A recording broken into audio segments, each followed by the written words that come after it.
From the library of the New York Stock Exchange at the corner of Wall and Broad Streets in New York City, you're inside the Ice House, our podcast from Intercontinental Exchange on markets, leadership, and vision in global business. The dream drivers that have made the NYSE an indispensable institution of global growth for over 225 years. Each week, we feature stories of those who hatch plans, create jobs, and harness the engine of capitalism. Right here, right now at the NYSE and at ICE's exchanges and clearinghouses around the world. And now welcome inside the Ice House. Here's your host, Josh King of Intercontinental Exchange. In the first half of the 20th century, the notion of artificially intelligent robots was introduced to the world through the movies. Maybe it was a young Judy Garland who deserves some credit, marching down the yellow brick road in 1939 alongside Dorothy's dog Toto and a host of characters, including a heartless yet fully functional robot, the Tin Man, in The Wizard of Oz. By the 1950s, the notion of artificial intelligence had become deeply ingrained in the minds of the era's foremost intellectuals.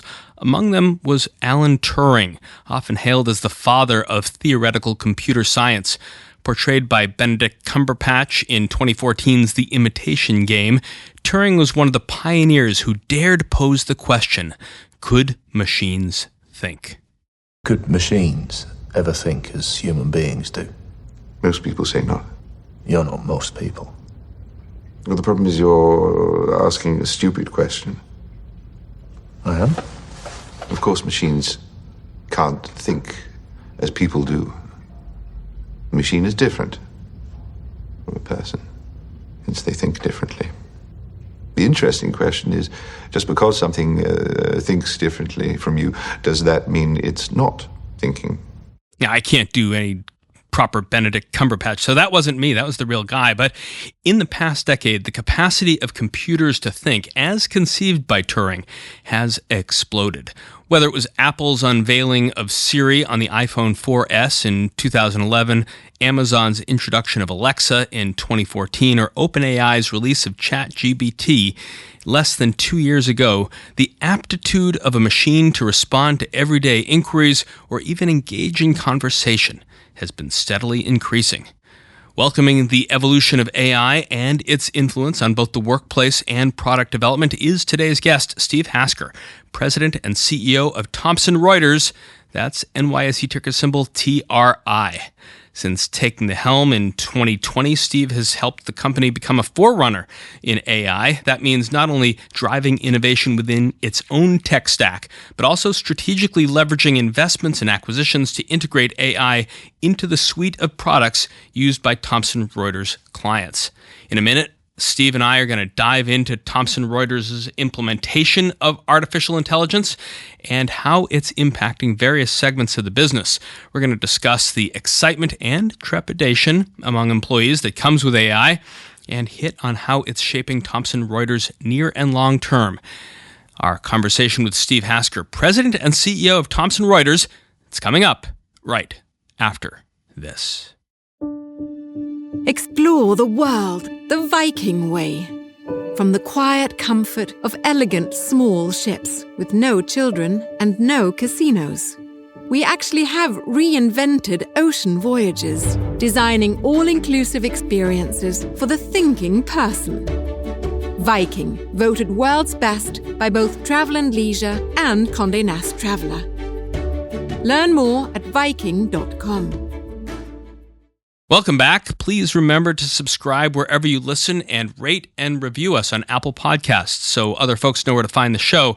Our guest today, Steve Hasker, is the President and CEO of Thomson Reuters. That's NYSE ticker symbol TRI. With roots in Australia and a career spanning North America, Europe, and Asia, Steve brings over 30 years of experience with previous stops, including McKinsey, Nielsen, the Creative Artist Agency, among other places.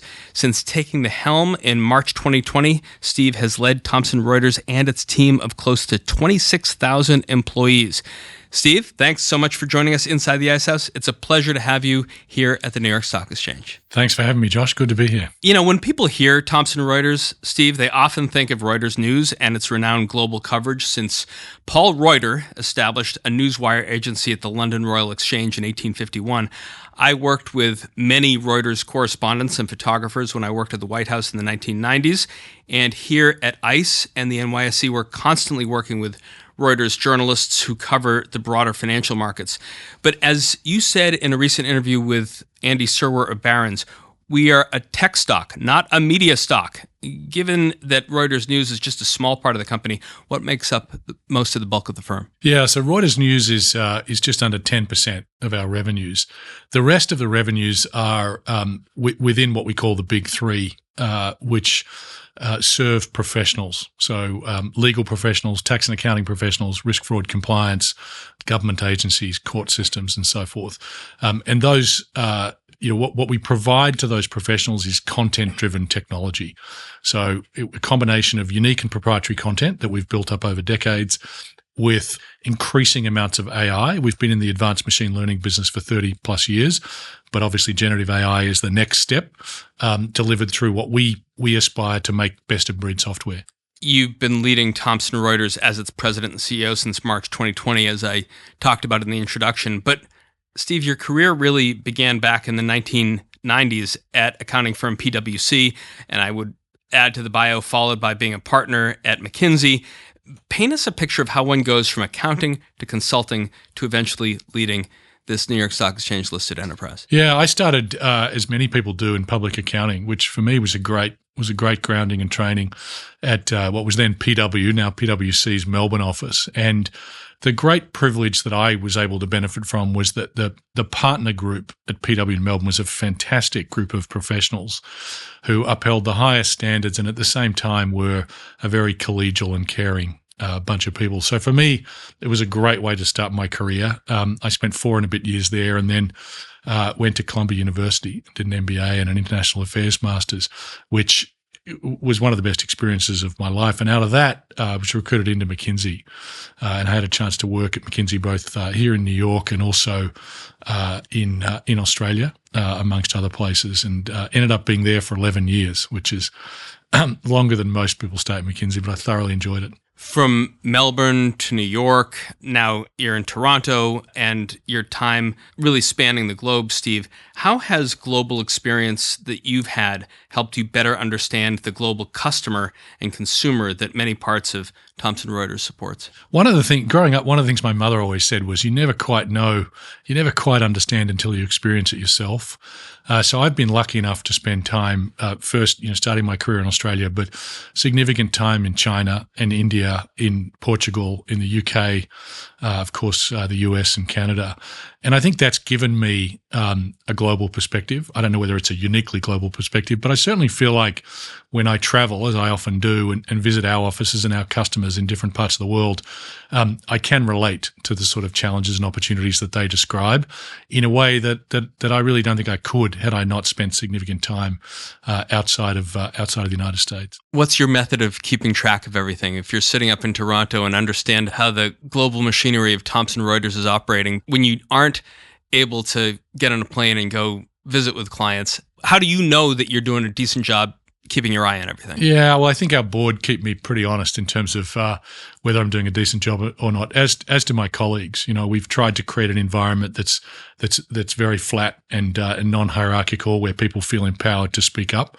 And we're not perfect on that dimension, but I certainly hear it from colleagues when they think there's something I could do to improve. There's a few things that I do to try to keep up to speed. The first is I am an avid reader of news. I have all sorts of news sources that I go to, as I know you do, every single day, and I rarely miss the opportunity to spend as much time as possible reading the news.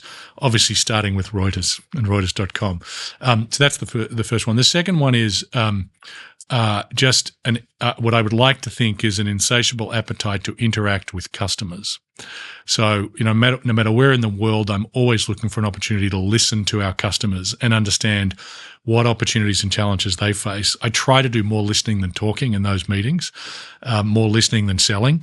But I always find I learn something from one of our customers, whether that's an existing customer or a prospect. And then last but not least, I have a bit of a rule. Within that, I have a rule that I'd like to speak with at least one customer every single day, and I sort of try to pursue that as I work my way through a work week. Also, do you manage that rule yourself, or do you have someone who serves? No, I manage that myself. I mean, it's I just do my best to make sure that as I look at the calendar coming into a week, there is an abundance of customer interactions. And then thirdly, what I say to our colleagues is, if you've got a question or an issue or feedback, suggestion, just give me a call or send me an email or a Teams message or some other form of communication. Don't stew on it, and don't sort of feel like you can't or shouldn't raise that issue. And I try to respond within that day to any incoming suggestion or comment or question from a colleague. I don't know that I'm perfect at that, but I think it's certainly it keeps me aware of what our frontline folks are facing, and I think that's really important. Before we dive into the specific segments of Thomson Reuters business and talk about the integration of AI into it and your products, I want to just rewind the clock a little bit. You conducted the first quarter earnings for Thomson Reuters in May. The call highlighted in those results were an increase in 9% in organic revenue, 8% total company revenue compared to the fourth quarter last year. How have these results influenced the company's outlook for the rest of 24? Any expectations to raise expectations going forward? Well, we did. We raised our revenue guidance slightly coming out of the first quarter because we did have a good first quarter. But I'm always very cautious, and not to sort of over-celebrate a good quarter and think that it's necessarily going to parlay into the rest of the year. We've got a lot of work to do in serving our customers and improving that proposition, both in terms of the products, the support, the after-sales service. So we're laser focused on that. And if we do that, then the results will follow. But certainly, as I've said to our team, better to make a good start than the opposite. But it doesn't count for much. What happens in the next few quarters will matter. You mentioned the big three segments earlier in our conversation: legal professionals, corporates, and tax and accounting pros. Collectively, that accounts for about 83% of total revenues for the first quarter. Organic revenues, these segments also grew 10%, which you said on the call was an all-time high. What factors do you think drove the increase, and do you anticipate those highs continuing through the rest of the year? Well, I think there's a couple of things that we consider to be tailwinds. The first one is the rising complexity associated with compliance. So whether that's legal compliance, tax compliance, risk, ESG, sort of internal governance and so forth, what we see across the world and across every segment of corporate customer is increasing rules and regulations. And corporations and the advisors that serve them and the government agencies that obviously support those regulations cannot cope with that increasing complexity by merely adding more people. It's just not scalable or sustainable. So they have to turn to content-driven technology to help them navigate that. And we think we're one of the few providers that can really sort of lean in and support them in that process.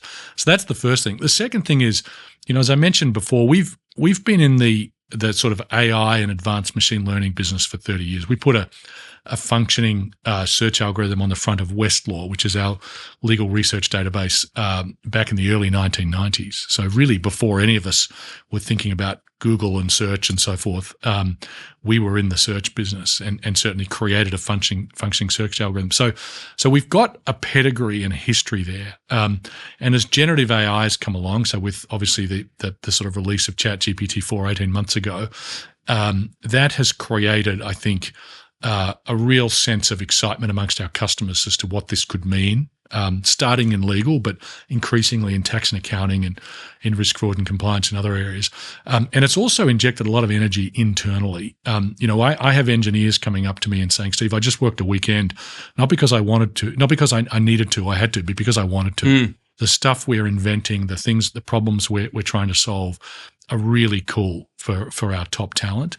And that makes things pretty exciting. That does make things exciting. I mean, and another exciting part of your business is when you send correspondents to far-flung places around the world to report the latest news. Reuters News organic growth grew 17%, which stands out maybe in a media landscape where a lot of companies are facing mass layoffs and missed revenue targets.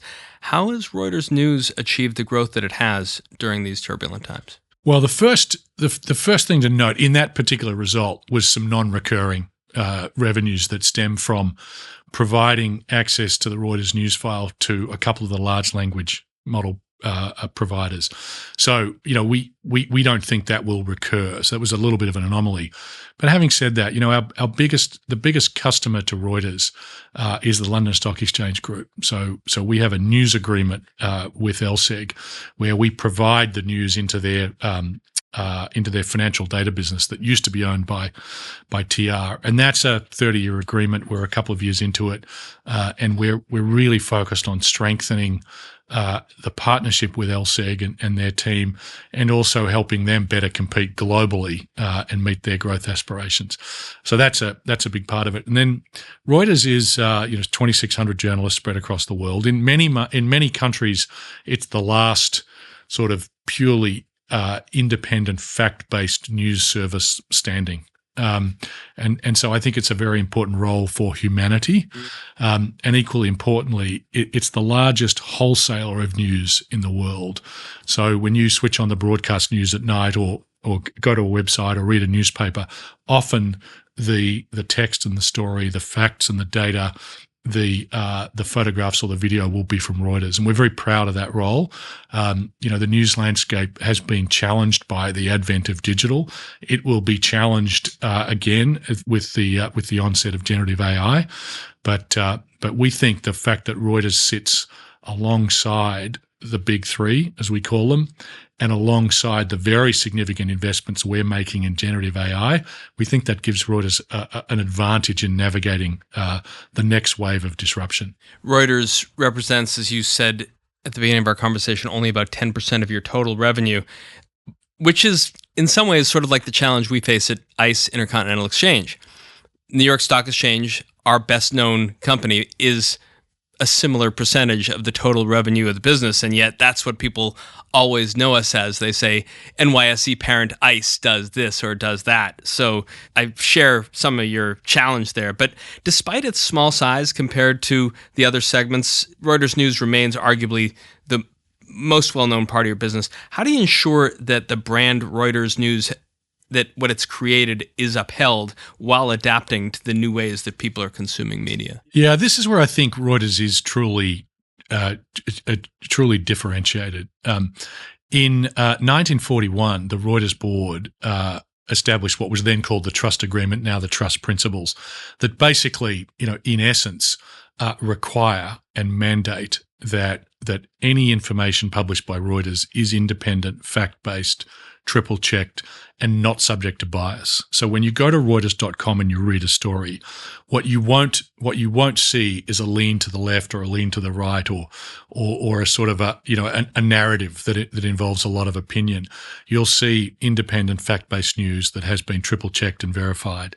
And those trust principles were created in 1941, governed Reuters through to Thomson's acquisition of Reuters in or around 2008, and as part of that deal, that acquisition, the trust principles apply to all of Thomson Reuters, and we consider it a bit of a superpower. I mean, it obviously it requires significant investment in systems and in people and in governance to make sure that we uphold those values.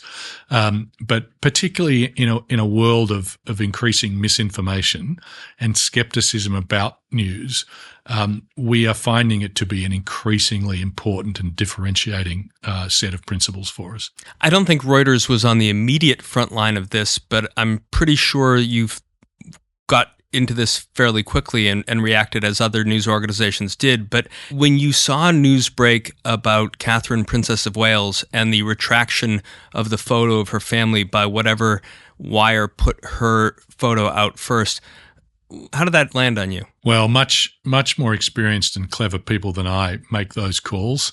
So specifically Alessandra Galloni, our editor-in-chief, and Alex Friedman, who sort of overlooks the application of the principles on everything we publish. So we have a set of process and protocols that when an event like that happens, whether it's a photograph that we have taken or that we have distributed, we'll have a set of processes that we go through to sort of verify that it is, you know, it is an authentic photo and that we can stand behind it. And that pertains to all content that we publish. And obviously, you know, that's a significant challenge. But again, it is an opportunity for us to differentiate ourselves. And I think if you look back, certainly if I look back at my time in the company, but more importantly, in 175 years of Reuters history, we've done that as well, if not better than anyone else. When Lance and I work on having a conversation with someone like you, you know, we used to run a simple search and begin to do our reading. Now we've got generative AI beginning our work for us at the top line. That is a transformative challenge for journalists who do the same thing. A concern across journalism today about the impact that artificial intelligence could have on it. So far, how has AI impacted your newsrooms? Yeah, I mean, I think the way you know, I've been talking about AI now for a couple of years, and you know, I think is true and will prove out over the next few years is that, you know, in the course of my career, I saw the advent of a PC on every desk. You know, when I first started in public accounting, it was a pen and paper, and then my second year in, all of a sudden we're all given PCs. We then had the internet. We had mobile, social, cloud. In my view, generative AI will be bigger than any one of those in terms of its transformation of the lives of professionals. The ability to have a lot of the sort of early foundational, often mundane, repetitive work performed by machines and automated, and allow the human beings and the professionals, the practitioners, to apply their judgment and their networks and relationships, you know, their sort of narrative and storytelling on the top of a set of facts, I think is transformative for the legal profession, for the tax and accounting profession, for the risk, fraud and compliance, and equally importantly, news, to your question. So what Alessandra's done is to have a hard look at everything that Thomson Reuters is doing in the generative AI space, the internal platforms we've built, the access we are providing to large language models, the governance and controls that we're putting across all of this. And she's basically going through and picking and choosing that which she's going to apply to our newsroom. And that process is well underway. She's taken one of her biggest and best talents, Jane Barrett, and injected Jane into our Thomson Reuters labs to sort of learn everything that's going on in terms of the early experimentation we're doing. And Jane will bring that expertise back. So I'm confident that what we're going to see is the role of a journalist become more productive, importantly, more fun, and in a sense, an opportunity for journalists to add more value. So in other words, instead of doing that sort of the early, for want of a better term, grunt work in preparing a storyline, it really is, you know, the machines can do a first version.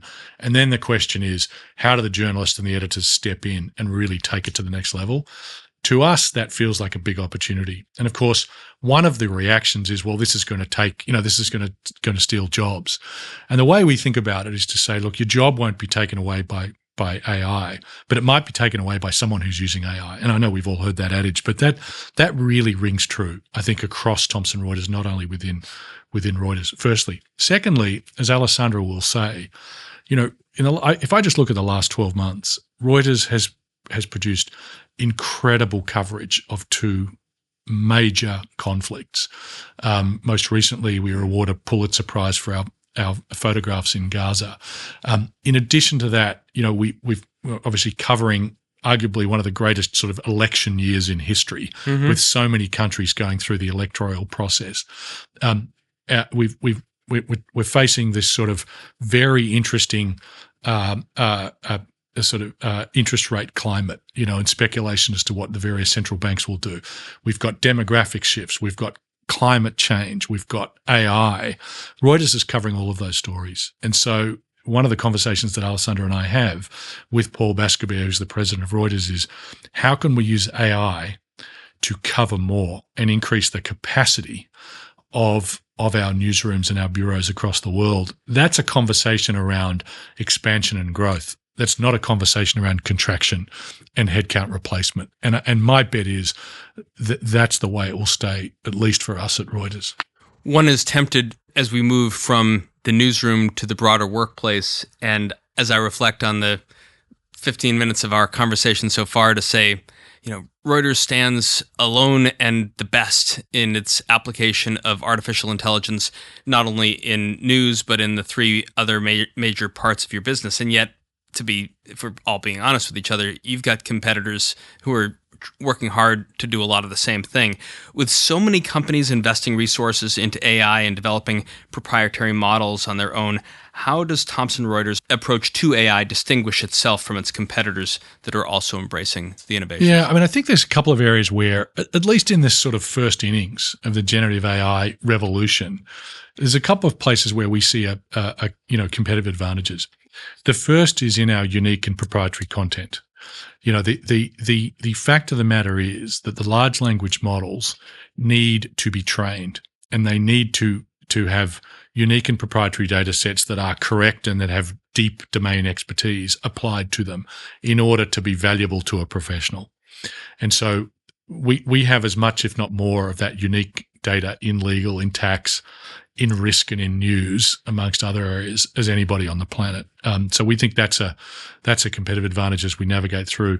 And the second is, that sort of one of the terms used is prompt engineering, but essentially, it's one thing to put a question to a large language model. It's another thing to understand how a professional thinks. And when a professional, be it a lawyer or a tax accounting professional or whomever, asks a particular question, they type it in or they use voice activation to interpret what they really want and how that should be translated to interact with a model is no mean feat. And the better you do that, the more accurate the results, and therefore the more value you're providing to that professional. And we have many thousands of qualified lawyers and public accountants in our 26,000 colleagues.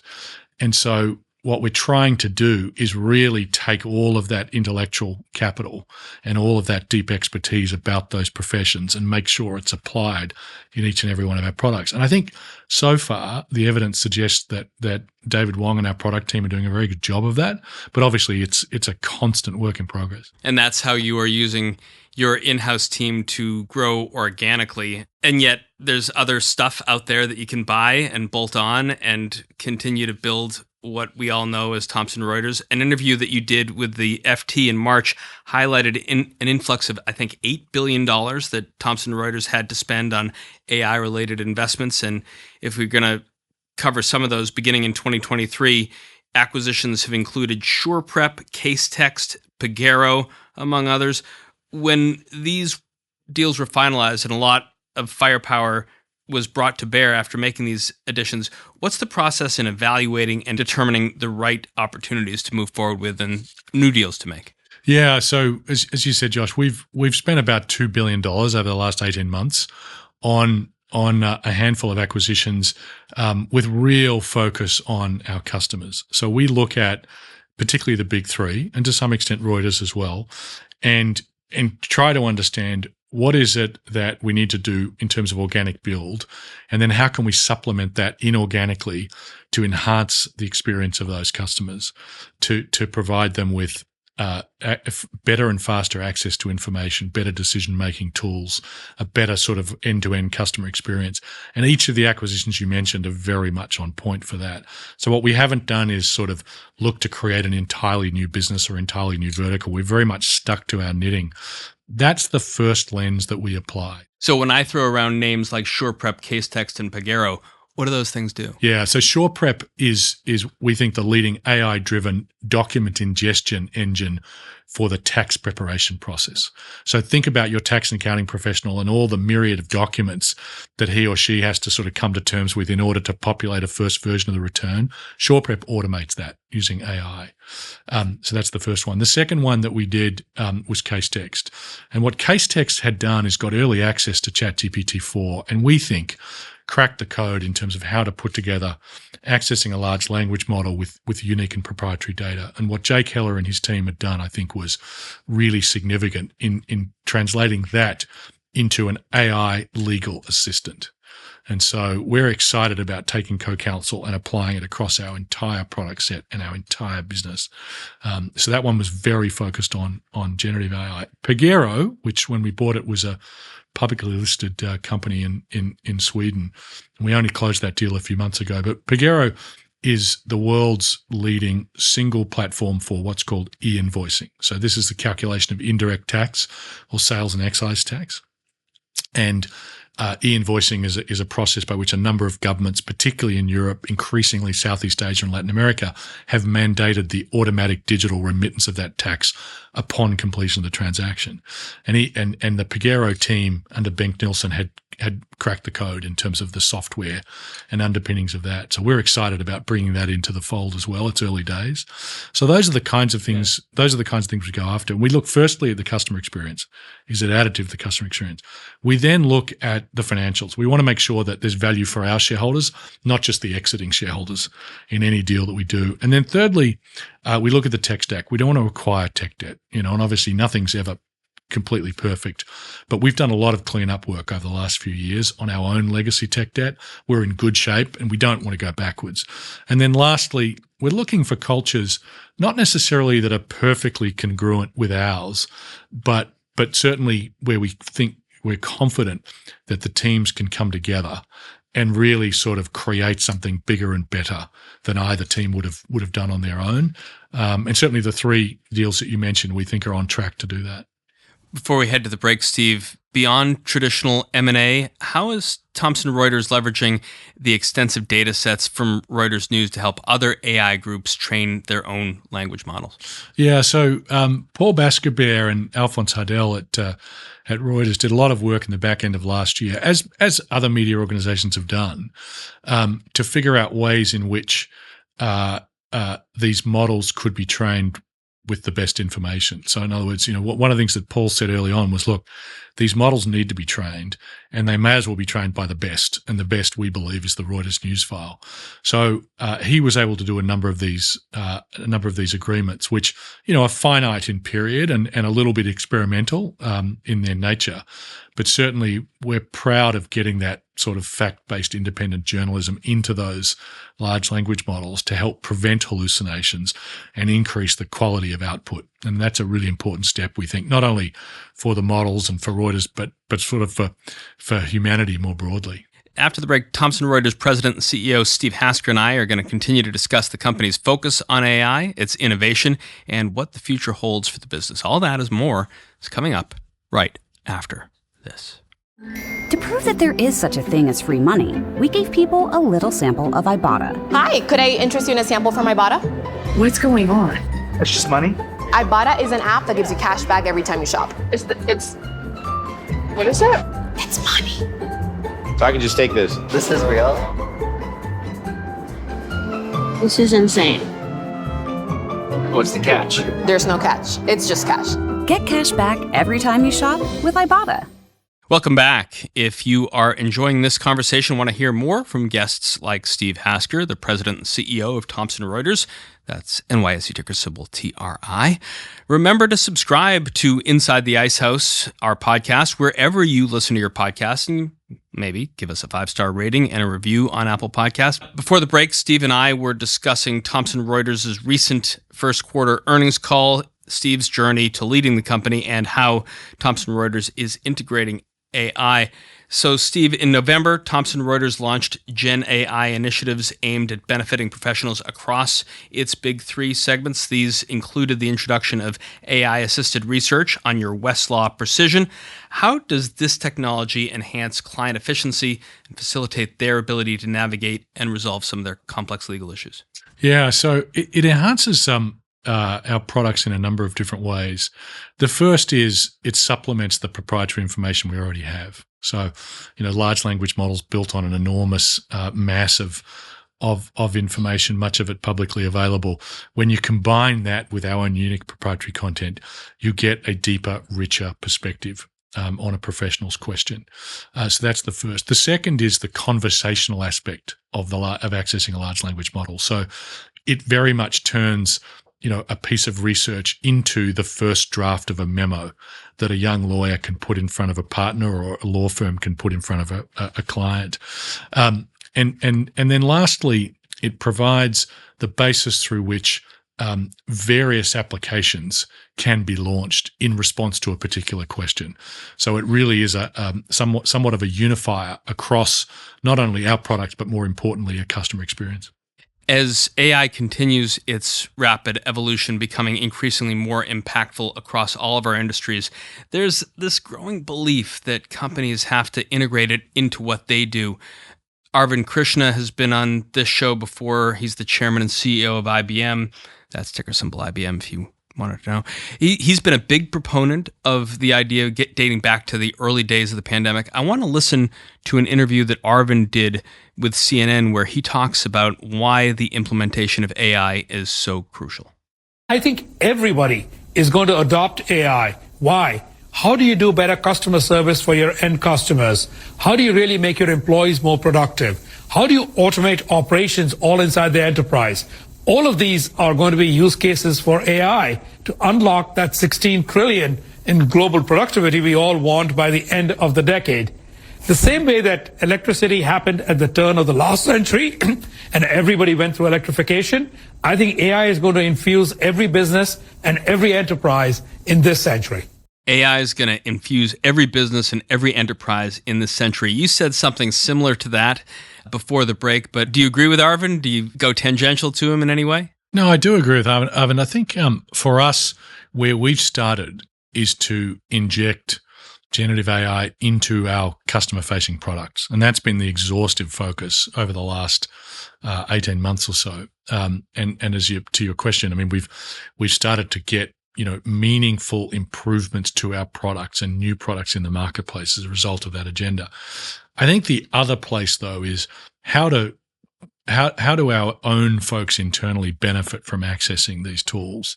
So, in other words, does it allow them to automate some of the tasks that they hate the most in their daily work? Does it get them home to see the family earlier at night? Does it free them up to think creatively and do advanced problem solving versus some of the more menial work? And we see a pretty big opportunity across the entire company. So, we're running experiments with our software engineers and our coders, and we're seeing meaningful upticks in their productivity and also, importantly, their job satisfaction. We're applying it to our HR, our finance, our corporate legal, and compliance functions. And, we're starting to see the same kinds of results. What we haven't done is sort of made any promises to Wall Street as to what that will mean in terms of productivity and margins and headcount and so forth, because I do think it's early days. And I think, all boards and chief executives will face that decision as to how, where are those, what is the magnitude and timing of those productivity benefits, and what is the proportion of that can be reinvested back in growth versus return to shareholders? So a fairly traditional corporate finance type question, but that's all in front of us. And to Arvind's point about 16 trillion in additional productivity, it's a pretty exciting. I think it's going to be a pretty exciting few years.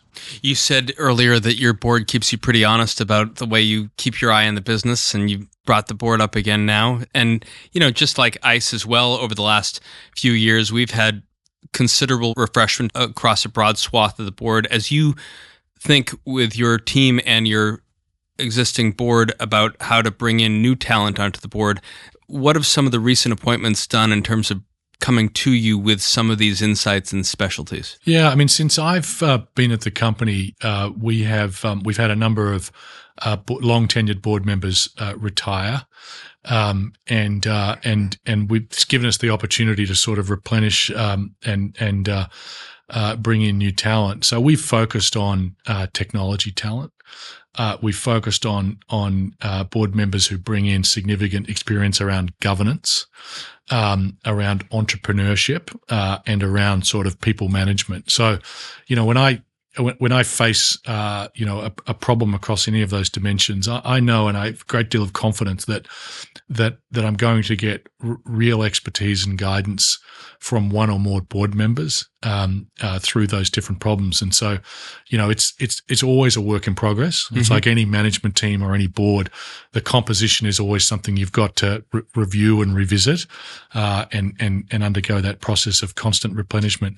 But certainly in my 4 and a bit years at TR, it's been a good experience with the board and sort of not only the guidance, but also the support and help that they've provided to me and the team. Let's shift a little bit to the 2023 Futures Professional Study that Thomson Reuters conducted. It surveyed 1,200 professionals across North America, South America, and the UK.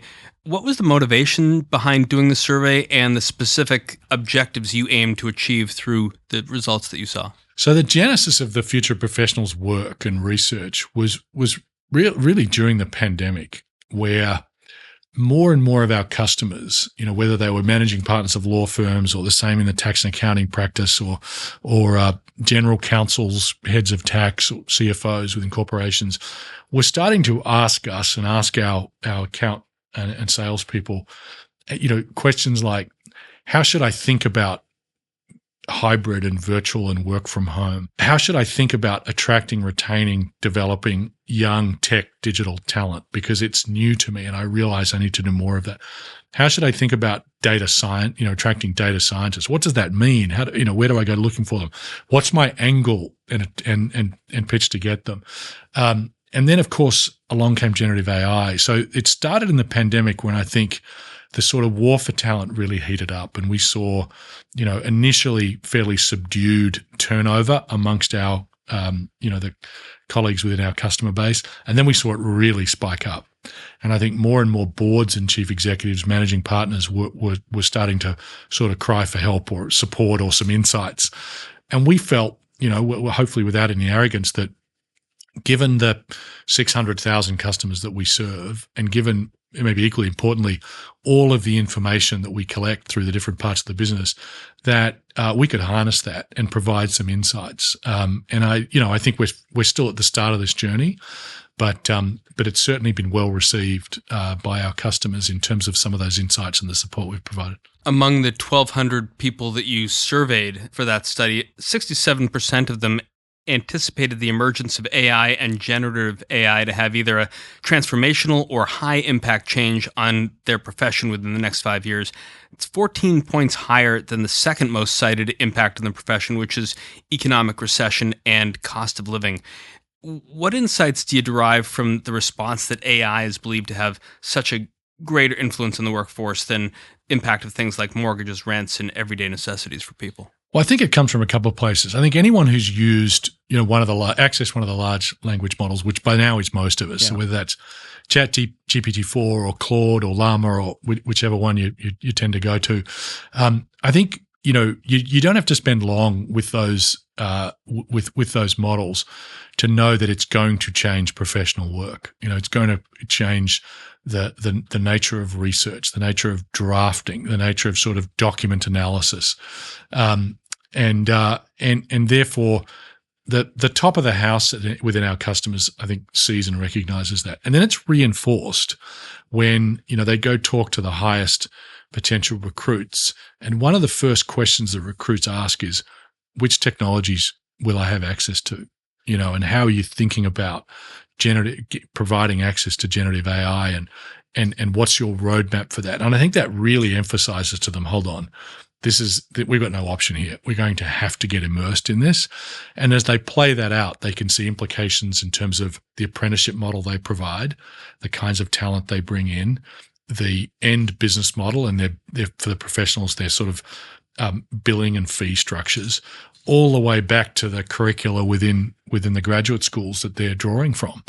And so there are very few aspects of their business that they can't see an impact. And of course, then the debate is, to what extent will that impact be unequivocally positive versus, provide some real challenges? And I think that debate is ongoing. Positive versus providing some challenges. Professionals in reacting to the survey also expressed some fears involving accuracy and data security in the survey. Maria Epazoglu, your head of AI for Thomson Reuters, expressed the importance of trust in an interview with Amazon Web Services last year. I want to listen to a little bit of what she had to say. So we wanted to make sure that as we are looking at our products to be trustworthy and as our customers are trusting us with their data, that the AI that we have is trustworthy and trust is embedded within the products. We start with the data because the first thing that people will want to do, or the first thing that AI needs, is data. So we first look at how do we ensure that the data that's being used is ethical. And then as we move into the process of creating a model, before that model goes into production, we have mechanisms in place to look at concepts like what are the monitoring that you will have to ensure that your model still performs the way that you wanted it to do. Steve, with so much information at the fingertips of these AI models, how is Thomson Reuters assuring that the models can be secure and responsible? Yeah, I mean, Maria gave you a bit of an insight into it. The first is we have to understand what the source information is, where it comes from, what its provenance is, how it's been sort of framed and provided, what access rights are there. That's the first. And the second is we have to understand in depth how the algorithms are written and how the models are created and how they lead to the output. So to sort of say, oh, these things are black boxes, and to leave it at that is insufficient. And I think that's essentially what Maria was saying. So we've taken an attitude of getting as much visibility as we possibly can and making sure we review and audit every step of the way. Because all it's going to take is, for a provider somewhere to neglect one or more of those steps. And then I think the sort of customer base, garbage in, garbage out. Yeah. Or the broader, the broader populace will start to be skeptical. And that, I don't think that will derail the train, but it'll certainly slow it down. And I think some of the benefits, therefore, will be delayed. Okay, so we have now discussed some of the results of the survey. I'm curious how you think the numbers from the 2023 Future of Professionals survey to map out the near and long-term future of Thomson Reuters will play out. Do you think we're going to see, as I alluded to in the introduction, a Wizard of Oz-like robot walking freely along the hallways of your Toronto headquarters, just as we talked about earlier, the Tin Man walking down the Yellow Brick Road at Thomson Reuters? Where does this all lead, Steve? Robotics is hard, and I think we should distinguish between robotics and generative AI. I think robotics is on a path. It's been on a path for many decades, and it will continue to sort of improve and move ahead. Where I think we'll see very significant progress is I think in sort of 3 to 5 years, every single practicing attorney will have a legal AI assistant. I think that up to a third or more of the legal tasks will be automated. And if you sort of apply that firstly to the legal profession and then to others, you're talking about a pretty significant increase in productivity. You're talking about, I hope, no more timesheets, a significant increase in sort of job satisfaction and work-life balance. Because if you look at the legal profession as one example, work-life balance very significantly deteriorated. It's probably never been great. I think my practicing attorney friends would argue it's never been a fantastic work-life balance, but it very significantly deteriorated for practicing attorneys through the pandemic.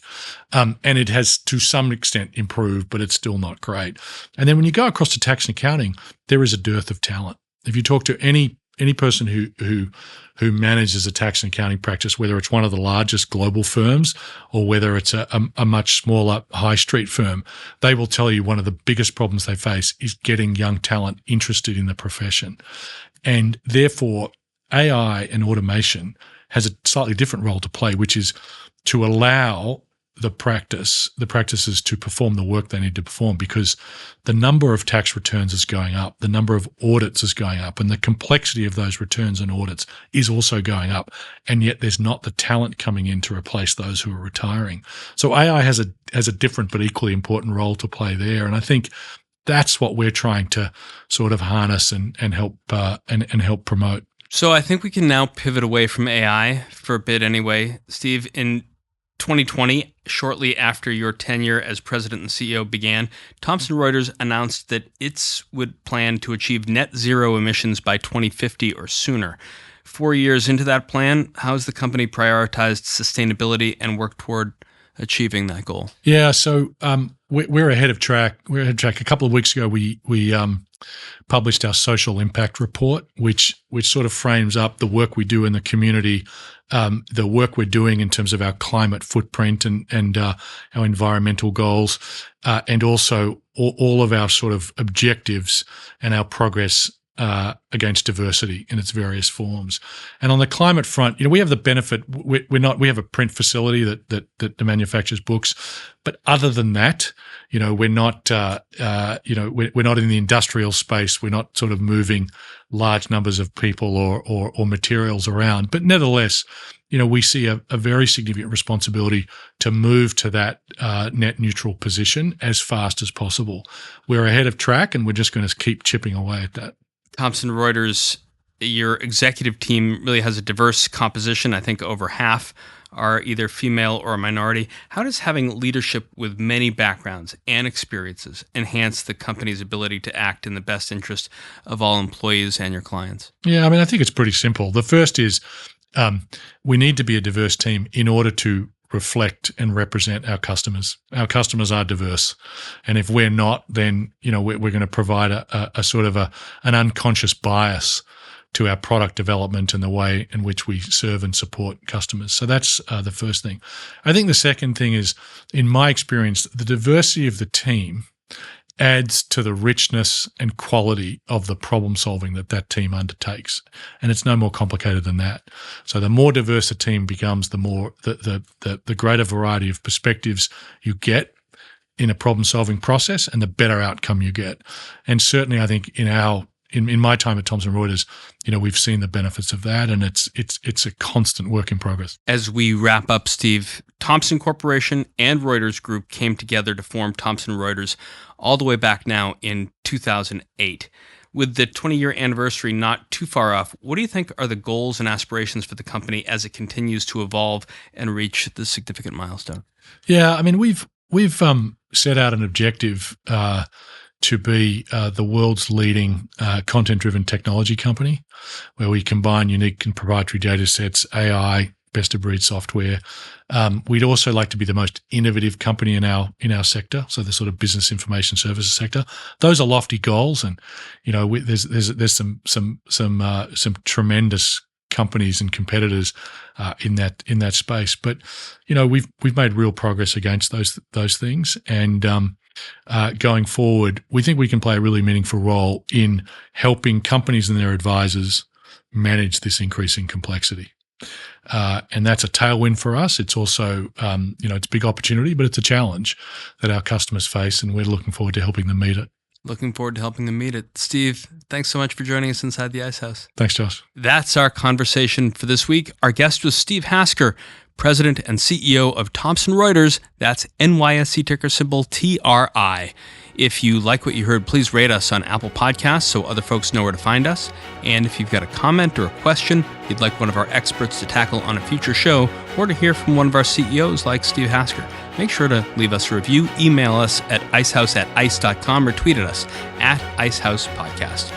Our show was produced by Lance Glynn with production assistance, editing, and engineering from Sam Yanati. Pete Ash is the Director of Programming and Production at ICE. I'm Josh King, your host, signing off from the library of the New York Stock Exchange. Thanks for listening. We'll talk to you next week. Information contained in this podcast was obtained in part from publicly available sources and not independently verified. Neither ICE nor its affiliates make any representations or warranties, express or implied, as to the accuracy or completeness of the information, and do not sponsor, approve, or endorse any of the content herein. all of which is presented solely for informational and educational purposes. Nothing herein constitutes an offer to sell, a solicitation of an offer to buy any security, or a recommendation of any security or trading practice. Some portions of the preceding conversation may have been edited for the purpose of length or clarity.